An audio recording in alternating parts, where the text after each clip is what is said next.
మన బేటా కొరిటిన్ అని చెప్పి చాలా మంది వాగినారు, అరిచినారు టీవీల్లో. మచ్చుకి కొంతమందిని చూద్దాం.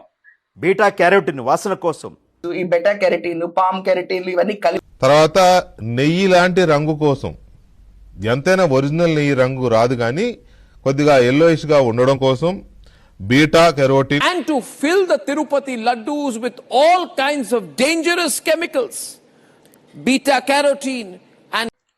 సరే, ఇది అమెజాన్లో హెరిటేజ్ వాళ్ళ నెయ్యి చూస్తే ఇది ముందు, దీని వెనకాల తిప్పి చూస్తే దీని ఇంగ్రీడియంట్స్లో లాస్ట్లో ఒక పేరు ఉంది. అదేందో చూడండి ఒకసారి. బీటా కెరోటిన్ అంటే హెరిటేజ్ వాళ్ళ నెయ్యి కూడా నెయ్యి కాని నెయ్యి, కెమికల్ నెయ్యి.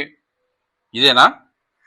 చెప్పండి, తలకాయ ఎక్కడ పెట్టుకోవాలో అర్థమవుతుందా మీకు?